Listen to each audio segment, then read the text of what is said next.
প্রধানমন্ত্রী শেখ হাসিনা বলেছেন, অবহেলা না করে অটিস্টিক শিশুদের মেধা বিকাশের সুযোগ করে দিতে হবে, তাদের শিক্ষার মূলধারায় নিয়ে যেতে হবে।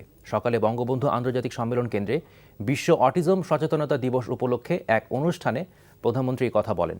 তিনি বলেন, অটিজম সহ সব ধরনের প্রতিবন্ধী শিশুদেরও বেঁচে থাকার অধিকার আছে, তাদের মেধা ও যোগ্যতা প্রকাশেরও অধিকার আছে, তাদেরকে সেই সুযোগ দিতে হবে।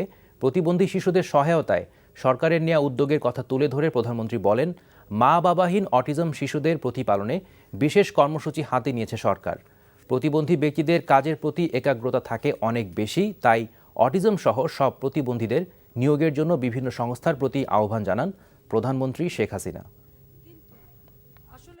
প্রতিবন্ধী শিশুদের যাতে আমরা মূলধারায় আনতে পারি, কারণ একটা কথা মনে রাখতে হবে যে তাদের ভিতরে কিছু সুপ্ত মেধা থাকে, সেই মেধাগুলি বিকাশের সুযোগ করে দিতে হয়।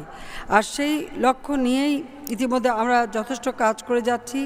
আমাদের শিক্ষা মন্ত্রণালয়ের অধীনে academy for autism and neuro development disorders নামে একটি একাডেমি প্রতিষ্ঠা করবার জন্য ইতিমধ্যে জায়গা আমি দিয়ে দিয়েছি, এবং এটা যাতে খুব তাড়াতাড়ি এই একাডেমিটা তৈরি হয় সেই পদক্ষেপও আমরা নিচ্ছি।